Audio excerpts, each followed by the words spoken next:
Okay, ladies and gentlemen, we are looking at track 1 from Blues Jam Session 2, and it's a slow blues in the key of A. So kind of a 12/8 feel, which is a boom, boom sort of feel. And I'm just going to tell you what the basic chords are, how many bars, etc. And then we're going to look at some rhythm ideas that we can play over a track like this. And then once I've shown you a few ideas, I'll actually play them over the track for you. Okay, so it starts off, we have a bar of A7, 1, 2, 3, 4. It goes to D7, 2, 3, 4, back to A7, 2, 3, another A7, that's 4 bars, up to D7 again, 2, 3, 6 bar, 6, 2, 3, 4, back to A, 7, 2, 3, 4 again, 8, 2, 3, 4 up to E, 9, 2, 3, 4, 10, 2, 3, 4, 11, 2, 3, 4, 12, 2, 3, 4. And it's a good job I ended on 12 there, because if I've ended on 9 or 10, I would have had to have done it again. But anyway, okay, just the basic chords there.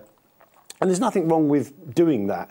And I'm just going to tell you what they are. I don't want to spend loads of time going through, chord shapes, because obviously you guys probably know them by now. But that's your basic A7. Okay, so we have this first finger barring across the 5th fret, and then the third finger of the left hand plays 7 on the A, and the second finger plays 6 on the G, and we get this chord. Okay, and I'll be referring back to that throughout the DVD for other shapes that we're going to do. And we have the D7.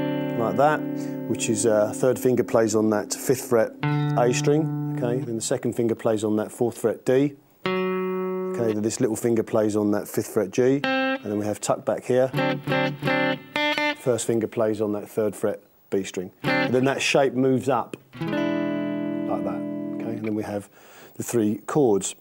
So, some rhythm ideas for this track. The most basic thing that I would do to start with was to be like 1, 2, 3, 4, maybe like a... Don't be worried about playing all the time. Leaving space is good. It means you can put little phrases and licks in later on. Move up to the D.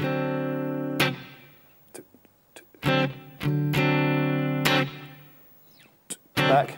And another thing you can do here is approach these things from a semitone below or a semitone above. So if we took a similar phrase, we could have something like this: 2, 3, 4, 1, 2, 3, 4. Okay, that type of thing. Same with the D.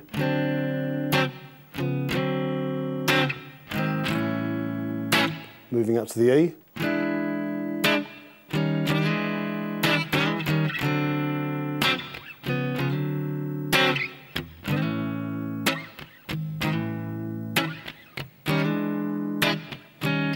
And normally when you have those little stops, keep them really, really short. One of the common mistakes I see funk players and all those guys playing is everything is too long. When you do those little stabs, imagine, because you're kind of going with a snare drum, so think about how short a snare drum or a hi-hat might be.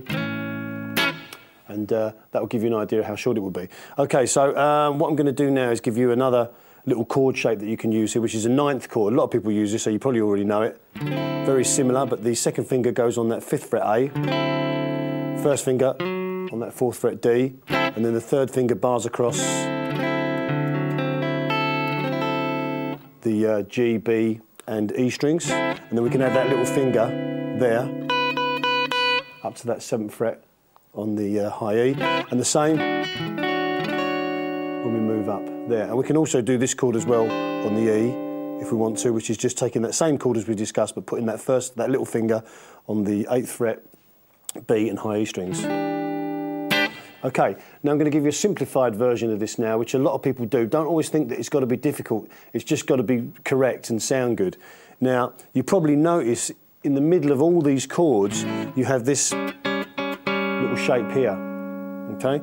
And that will be for the A7. Now, if we move that down a semitone, okay, it becomes the 3rd and 7th of the D chord. It doesn't really matter about the theory right now, but you can just see that that is part of that chord, and as you move it up, It's part of that chord. And if we move it up a semitone again, okay, sorry, not with that note, with the E, and then down, and then to A.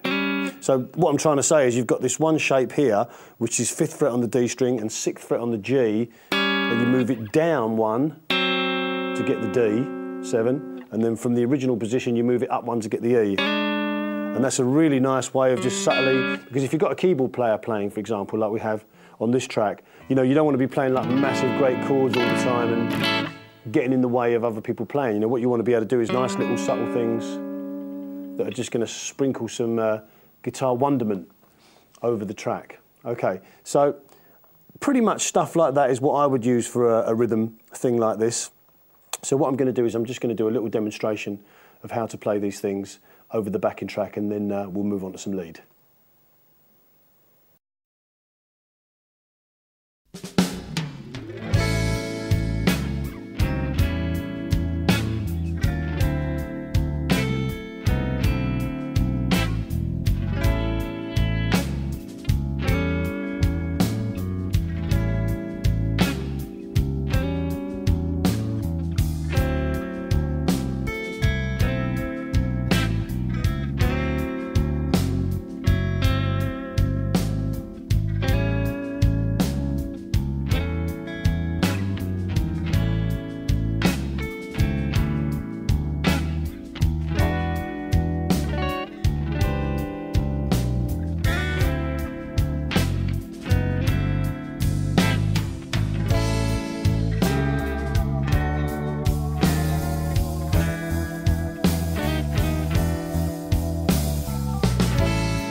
Okay, what you saw me do there was just use a mixture of everything we talked about, using the chords with the little stops, and then using the little broken bits in the middle.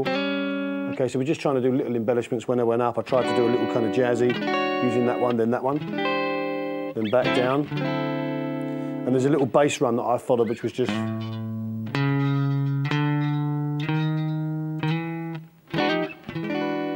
Okay, it's just going from A on the 5th fret low E, up to the 4th, up to the 5th, up to the 6th, up to the 7th. Then I just went from a semitone above, on the E and back. Okay, let's look at some lead stuff now. Okay, we're looking at soloing over this track now. In my opinion, the slow blues is the hardest blues to solo over, and the reason is because it's kind of hard to grasp hold of anything because it's very, very slow. And I think what I'm trying to say is if you've got like a medium tempo blues, like that, even like a Spirit in the Sky type of groove, you know, it's kind of easy. You've got something to latch onto.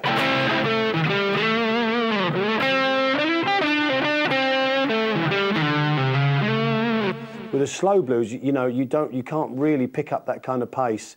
You have to just really, you know, be emotive and just find things that work that aren't going to be runs that you're not going to be able to go, because it's just not going to work in that kind of thing. And it takes a lot of experimentation to get this kind of thing to work. I think it certainly did with me. And just a little tip is, you know, obviously learning things of people like myself and other players. But I used to take myself playing and listen back and, you know, really, you know, try and edit out the things I didn't like and keep the things I did. But obviously I'm going to try and give you some ideas of what I think will make this work.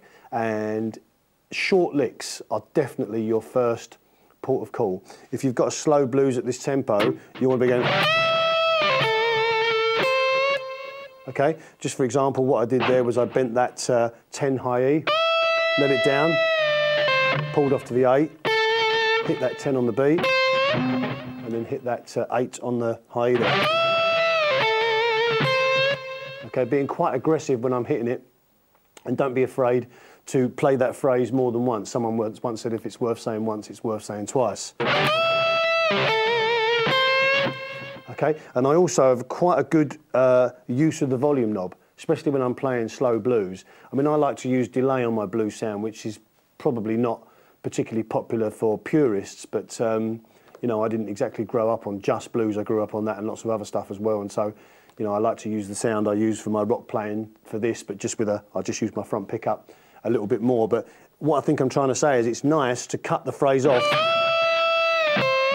then I whack the volume off, and then I let the delay take over, or in some cases the reverb, depending on what sound you're using. So nice short licks.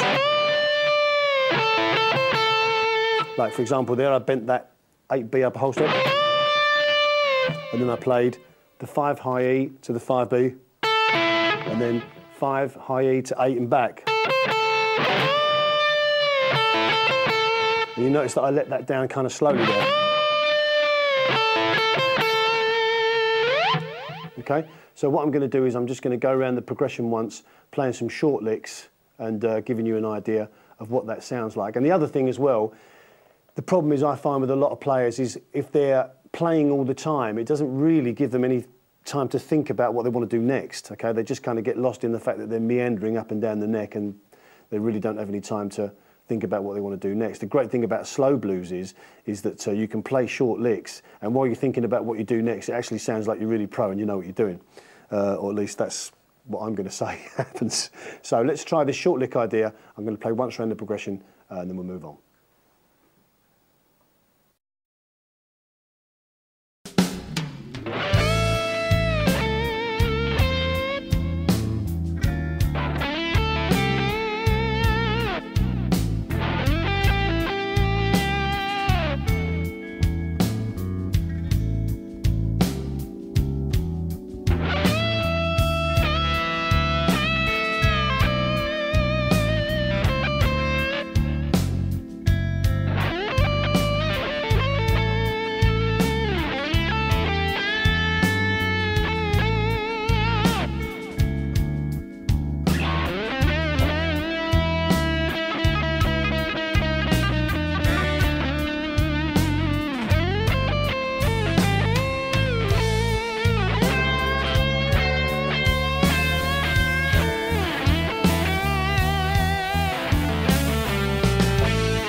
Okay, hopefully what you saw me do there was lots of nice short licks. Remember, whacking that volume off, letting that delay take over, or reverb, whatever you're using. And it gives the track a chance to breathe, you a chance to think.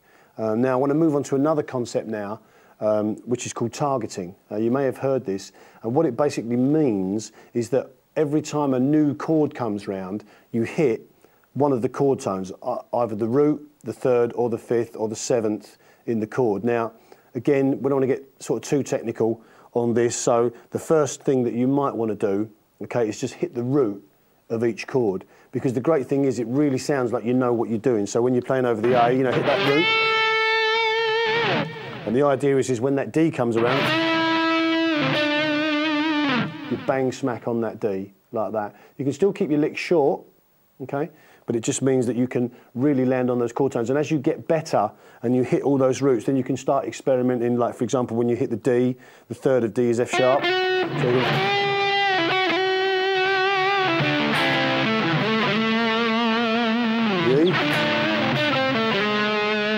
Hitting the third of the E there. So what I'll do is I'm going to play around the progression again, show you how this works, hitting those notes, bang on the nose, every time a new chord comes around, and I'll hit some roots and I'll hit some other chord tones as well, but hopefully you're going to be able to hear that it's always going to be relative to the chord, okay? And the last thing I want to do in this particular segment of the lesson is that when we come to that E, try and hit that root, okay? When you come to the very last chord of the progression, being that E7, try and...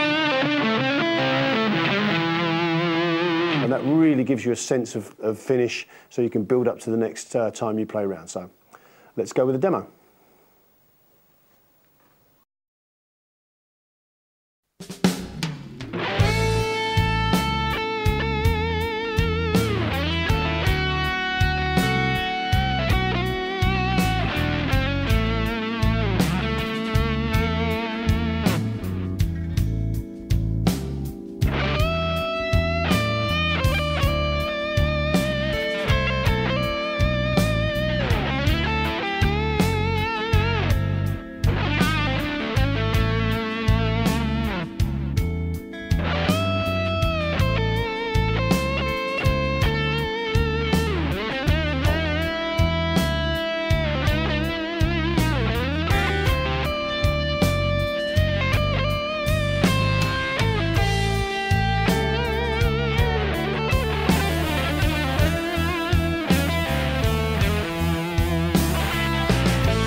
Okay, so I did the targeting there, tried to keep some of the licks short, volume was going off and letting the delay or reverb carry on over, and you know, hitting those chord tones, hitting the root notes, and hopefully making some music and some sense in the process. So, you know, take it one step at a time, play along with that track, and try and incorporate those concepts into the ones that you already use, and hopefully it's going to sound a little bit better than it did before.